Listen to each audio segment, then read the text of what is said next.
एक बड़ा सवाल जो सब पूछते हैं कि इमरान खान साहब अब बाहर आने वाले हैं, कुछ लोग कहते हैं डील हो रही है, कुछ लोग कहते हैं कि ईद से पहले बाहर आ जाएंगे, कुछ लोग कहते हैं देखिए जितना बंदोबस्त किया गया इमरान खान साहब को जेल में रखने के लिए, मुझे नहीं लगता कि इतने आराम से इमरान खान साहब को जेल से बाहर आने देंगे।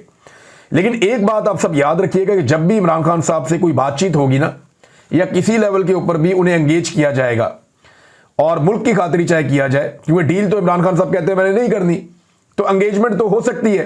तो अगर इमरान खान साहब को एंगेज किया गया ना, तो इसकी जो बड़ी अलामत होगी वो ये होगी कि बुशरा बीबी बाहर आ जाएगी और यास्मीन राशिद भी बाहर आ जाएगी, क्योंकि ये दो खवातीन की जो गिरफ्तारी है ना, ये इमरान साहब बड़े बोझ के तौर पे अपने ऊपर देते हैं। इमरान खान साहब उन्हें लगता है कि ये खवातीन को ज्यादती की है, इनको बंद नहीं करना चाहिए था। बार बार वो इन खवातीन का नाम लेते हैं, खासतौर पे वो बुशरा बीबी के बारे में कहते हैं कि मेरी बीवी को जेल में रख के मुझे बहुत तकलीफ दी गई है, और वो इसका तस्करा बार बार करते हैं। लिहाजा इमरान खान साहब ये चाहेंगे जैसी बातचीत होगी, अगर कभी उनके सामने कोई बात रखी गई तो वो ये जरूर कहेंगे कि यार मेरे साथ तो आपने जो किया किया, मेरी बीवी को आपने जेल में क्यों बंद किया, और ये बात वो बार बार कहते भी रहे। तो जब भी कभी मामला आगे बढ़ेगा ना, याद रखिएगा सबसे पहले बुशरा बीबी जेल से बाहर आ जाएंगी, फिर हम आपको बता पाएंगे कि इमरान खान साहब कब तक बाहर आ रहे हैं। पाकिस्तान ने मोदी को एक ऐसी मुसीबत चिपका दी है जिससे उसकी जान नहीं छूट रही।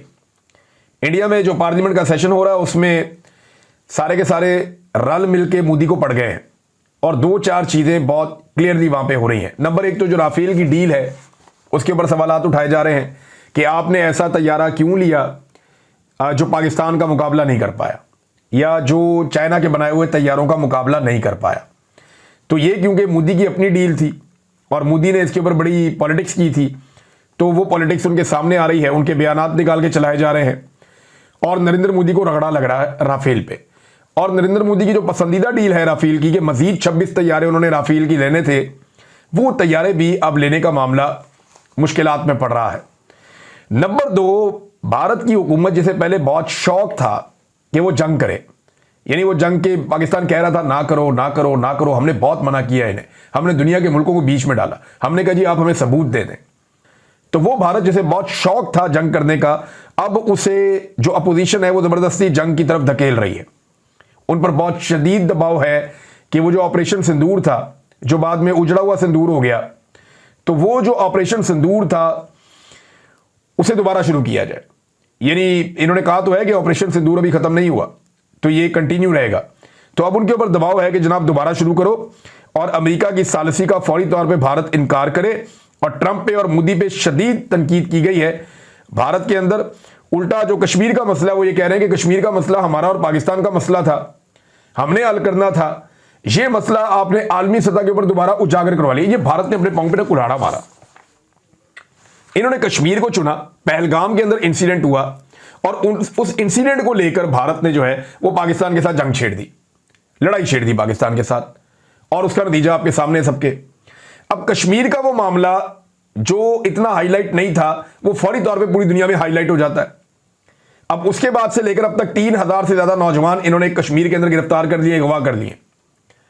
50 के करीब कश्मीरी नौजवानों को कत्ल कर दिया है भारतीय फोर्सेज ने उस दिन से लेकर अब तक, गुज़िश्ता 1 महीने के अंदर। तो ये इशू अब डोनाल्ड ट्रंप ने भी इसके ऊपर बोला, दुनिया के बाकी मुल्कों ने भी इसके ऊपर बोला, तमाम ममालिक कश्मीर के ऊपर बात कर रहे हैं कि ये न्यूक्लियर फ्लैश पॉइंट है, दोनों ममालिक के बीच में ये मसला हल होना चाहिए। तो जो तीसरी आवाज है सालसी के लिए, पूरी दुनिया से आना शुरू हो गई। स्पेशली ट्रंप ने तो ये ऑफर भी कर दी कि मैं ये मसला हल करवा देता हूं, पाकिस्तान ने कहा ठीक है जी तुम करवा दो, लेकिन भारत फिर भाग गया।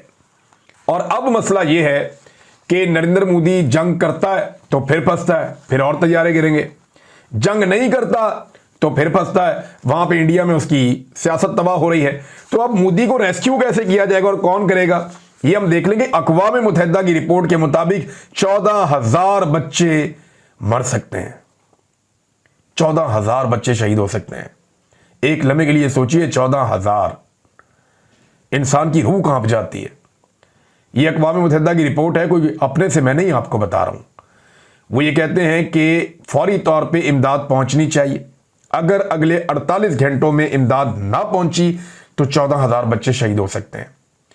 इसके ऊपर बरतानिया के जो वज़ीर आज़म हैं उन्होंने भी इसके ऊपर आवाज़ उठाई है, यूरोप ने भी इसके ऊपर बात की है, अरब ममालिक ने डोनाल्ड ट्रंप से भी बात की है, लेकिन उन्हें इमदाद नहीं जा रही। एक वीडियो गर्दिश कर रही थी सोशल मीडिया पे जहां ये क्लेम किया जा रहा था कि ये चाइना ने इमदाद भिजवाई है गजा के लोगों को, तो हमें अपने आप को बेवकूफ़ नहीं बनाना चाहिए। वो फेक वीडियो है।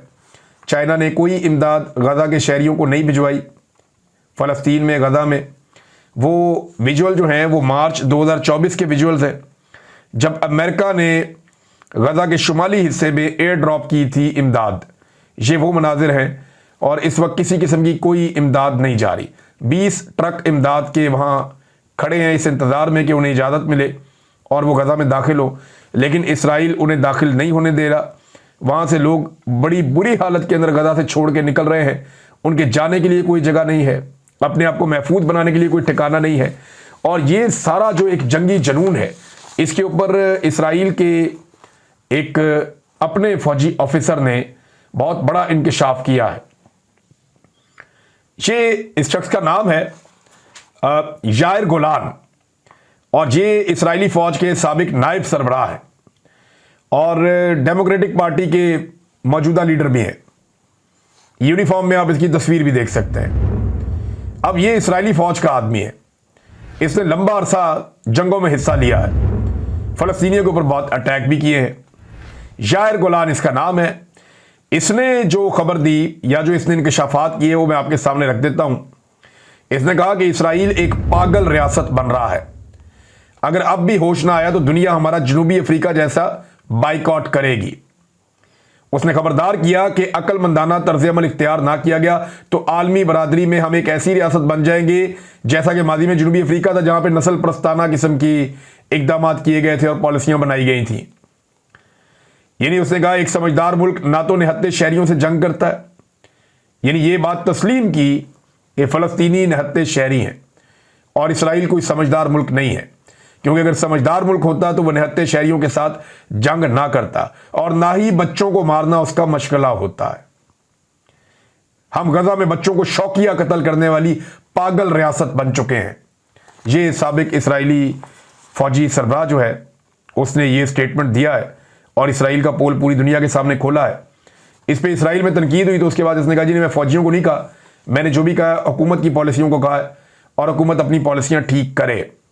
अब सूरत हाल इसराइल की मैंने आपके सामने रख दी। अब तक की जो इसराइल ने कत्लो गारतगिरी की है उसमें 53,500 शहादतें अब तक रिपोर्ट हुई है और ये वो हैं जो रिपोर्ट हो चुकी हैं, जिनके नाम और उनके चेहरे हर चीज़ मौजूद है। इस लड़ाई में 53,500 फ़लस्तीनियों की शहादतें हुई हैं, जिनमें अक्सरियत बच्चों की और ख़वातीन की है।